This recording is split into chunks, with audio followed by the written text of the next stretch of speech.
datang lagi di ruang cerita, tempat kita berbagi rasa, bukan cuma kata. Yuk, duduk sebentar. Ambil nafas pelan-pelan, dengerin cerita malam ini. Malam itu waktu paling sepi, tapi entah kenapa malah jadi waktu paling ribut di dalam kepala. Kayak tiba-tiba semua pikiran datang sekaligus. Aku udah cukup baik belum? Kenapa dia berubah?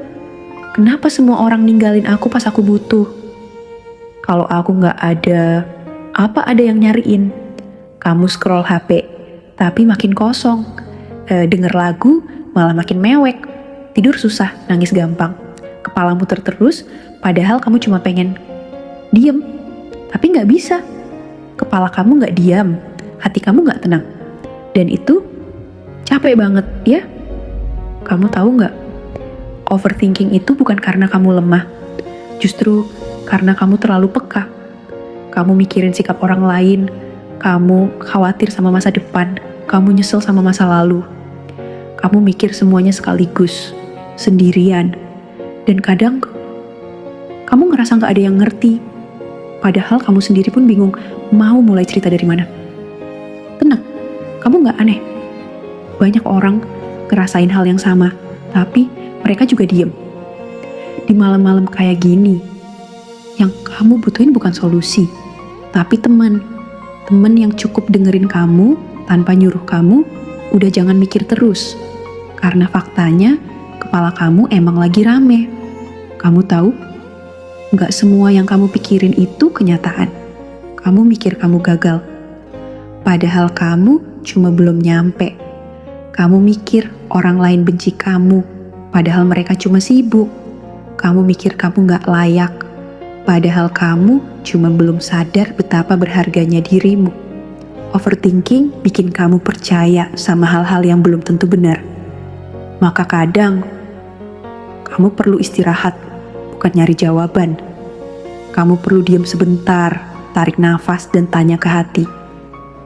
Apa iya semua ini nyata? Atau cuma aku yang lagi lelah? Ada satu tempat yang gak pernah nolak overthinking kamu. Tempat yang gak pernah capek dengerin keluh kesahmu, bahkan ketika kamu ngerasa gak layak cerita. Tempat itu, sujud. Allah tuh, maha mendengar. Bahkan sebelum kamu buka mulut. Kadang kita terlalu fokus nyari jawaban dari orang. Padahal, jawaban terbaik itu datangnya dari Allah. Apabila hamba-hambaku bertanya kepadamu, Nabi Muhammad, tentang aku, sesungguhnya aku dekat. Aku mengabulkan permohonan orang yang berdoa apabila dia berdoa kepadaku. Maka, hendaklah mereka memenuhi perintahku dan beriman kepadaku agar mereka selalu berada dalam kebenaran. Dekat. Bukan nanti, bukan besok, tapi sekarang. Di saat kamu lagi diam, nahan air mata. Di saat kamu ngerasa capek banget. Allah, dengerin semuanya. Banyak dari kita mikir, aku pengen tenang, tapi kenapa susah banget, ya? Tenang itu bukan datang dalam semalam. Kamu gak harus langsung bahagia hari ini. Tapi yang penting, kamu jangan nyerah. Kadang perjalanan pulih itu panjang. Kadang kamu harus gagal, jatuh, nangis, bangun lagi, berantakan lagi, terus gitu. Dan itu gak apa-apa. Healing itu proses. Gak bisa dipaksa. Tapi yang penting, kamu tetap jalan. Karena pelan-pelan pun tetap berarti. Kamu mungkin ngerasa sendiri. Tapi di ruang cerita ini, kamu gak sendirian. Kamu didengerin, kamu dianggap, kamu dihargai. Kita mungkin gak saling kenal. Tapi aku tahu rasanya gelisah tengah malam.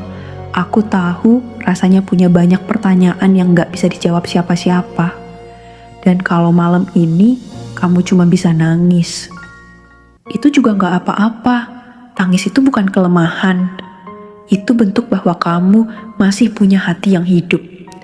Jika hatimu lelah, maka istirahatlah di atas sajadah. Karena hati yang dekat dengan Allah selalu pulih dengan cara paling indah. Jangan remehkan air mata di malam hari.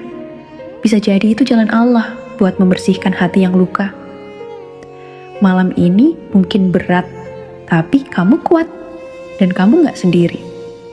Di ruang cerita, kamu selalu punya tempat buat istirahat sejenak. Jangan lupa klik subscribe, nyalain lonceng biar kamu gak ketinggalan cerita malam lainnya. Share kalau kamu ngerasa ini bikin kamu lebih tenang, dan tinggalin komentar biar aku tahu. Kamu dengerin dari mana malam ini? Sampai ketemu lagi di cerita berikutnya. Istirahat yang tenang, ya. Kamu pantas bahagia.